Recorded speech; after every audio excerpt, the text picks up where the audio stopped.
Vincent, hi. Good morning. Yeah. Good morning, Michael. How are you? Yeah. Look. I'm sorry for bumping you in the last couple of weeks. Our sessions has just been. Yeah. I've been really hanging to have a therapy session, but it's been hard to catch up with you. Yeah. Well, I mean, last time we spoke. Just a whole bunch of things. You talked about things crashing down on you, and that I don't know if it was like a trigger, and it was you were buoyant, and that made me buoyant, and then Sam has just been great, and his exuberance, and But look, this is not about me. Well, I just think, sometimes when, I got really sort of down when Sam had so much progress with his therapist, and I just sort of thought, well, why aren't I having that kind of progress with you? And I understand that you're a student, and that progress might be a lot slower, I just think, and maybe it's Jung. Maybe we're too old for this. Maybe we need to be Jung to sort of continue with therapy. Jung again.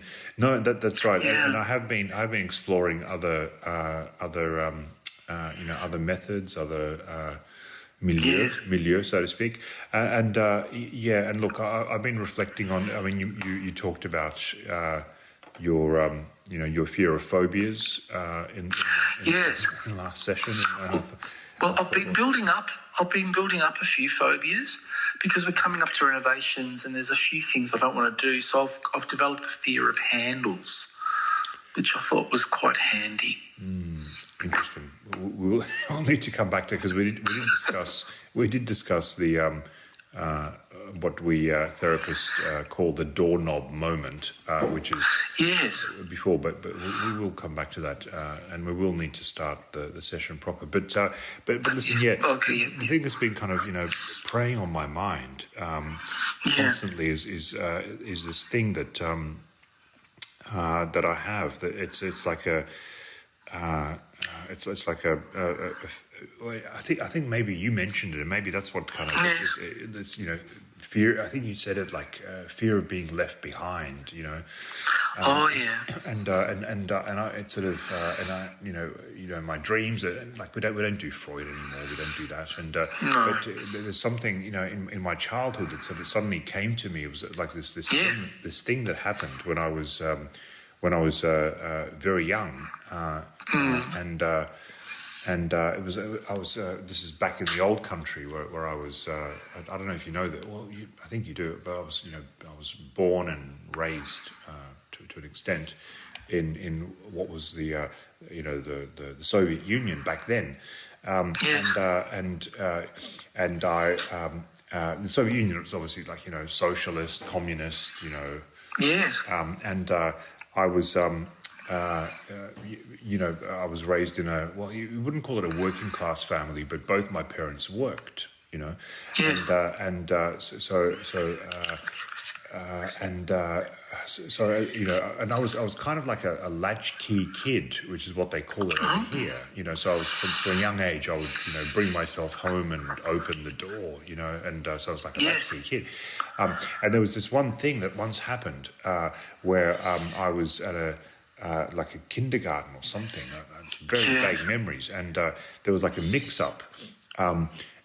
These kindergartens, because everyone sort of works, and the thing about the Soviet Union is because it's socialist or communist, it's all, and it all this whole thing stems from Karl Marx, who has always been my favourite of the Marx Brothers, by the way. And Yes, he's a lot funnier than Groucho. well, no. Well, yes. And so, workers of the world unite. Everyone works. In fact, it was illegal. It was like a thing. In the Soviet Union, you had to work. It was illegal to not work. So both my parents worked, and so I was, sort of in childcare. So I was a child, obviously. And there was a mix-up, and my grandparents were supposed to pick me up, and they forgot or something. I don't know. Yes. And my parents, and so they came to pick me up from their parents, and I wasn't there, and there was this thing.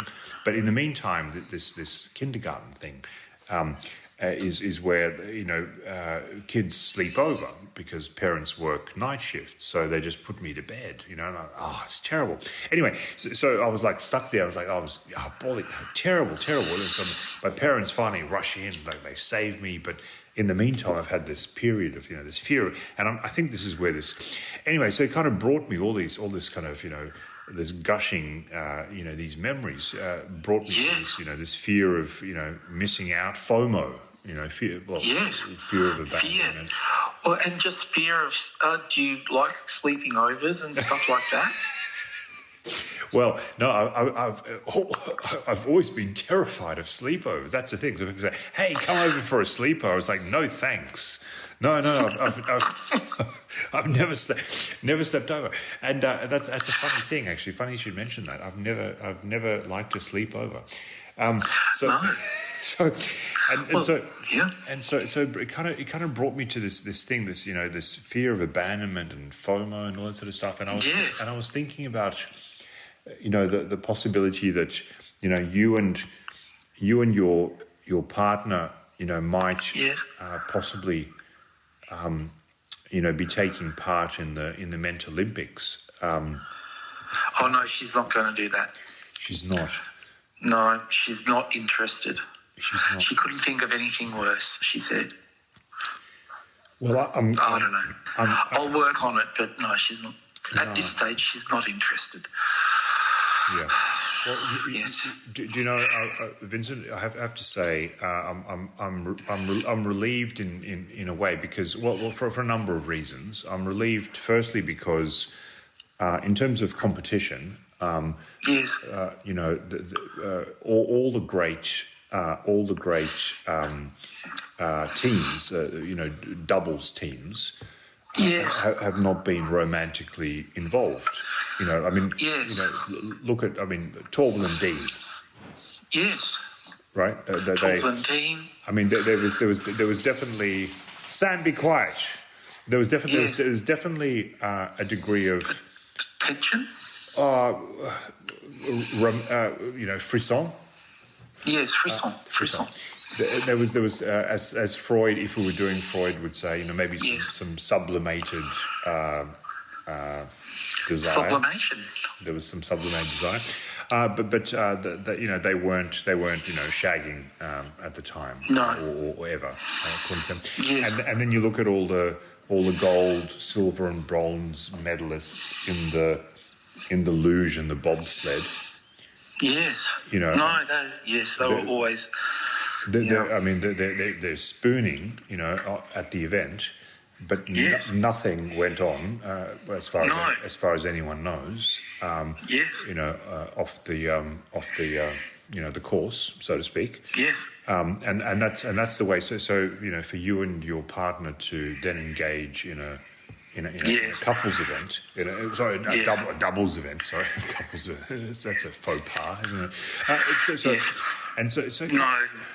So I'm relieved on a professional. No, it's not professional. It's amateur. It's amateur. It's amateur. But the reason I'm relieved, secondly, and this is I have to confess, it's a little bit selfish, is that it kind of got me thinking. And I did run this by Michael, my supervisor, about the possibility of whether you and I could team up. Therapist and client and patient. Well, I asked him about the ethics consideration of that, and he thought about it and he said, well, given that you're not paying me, Yes. there would be no problem. There would be no ethics violation there. Right. Which kind of got me thinking. Now, I don't want you to answer the question right now. In fact, I haven't posed the question. I've just simply floated the idea. But it sort of, it kind of got me thinking that maybe, just maybe, and we definitely would have to consider the disciplines, because I'm definitely not in the special wants adult category, but there's others, like, you mentioned phobias. I've got a few. There's, spoon bending. That's actually not an event. Oh. But okay. we've got this fear of missing out, abandonment stuff, which I don't know how you feel about that. But there's a number of things, but we can explore that. And but again, I definitely don't want. I just wanted to, as you say, as they say, plant the seed. Yes. Okay. Well, I'll think about that.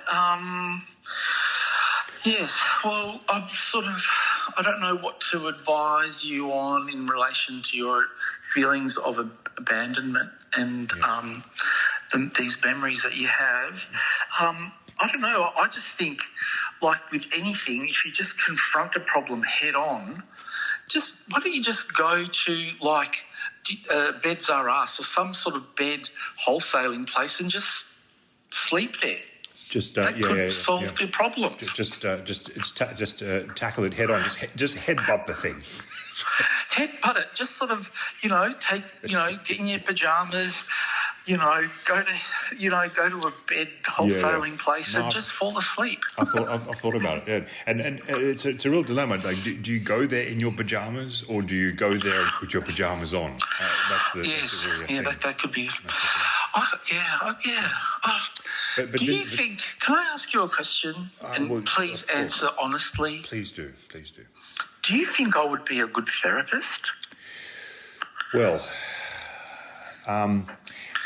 Vincent, that I've got to say that is you have just demonstrated the amazing progress you've made, and that is an excellent question. But I'm afraid our time is up, and we will have to come back to this. Okay. Well, but before we do, I just want to check in. I trust no harm or self-harm. No, all good. Still staring at the picture on the wall. It's still an issue of contention with my partner, but we're working through that. Goodness. Yes, all good. Well, Michael, I feel like this session's been an eye-opener for me, and maybe the tables have turned. The patient has become the therapist, and the therapist has become the patient. No, goodness, no. I'm sorry, no, that's not at all. No. We no, and no, goodness, no. Okay, fair enough. Okay, I get the point. All right, well, cheerio then, and okay. Okay, thanks, Michael. Thanks, Michael. I'll go back to my role.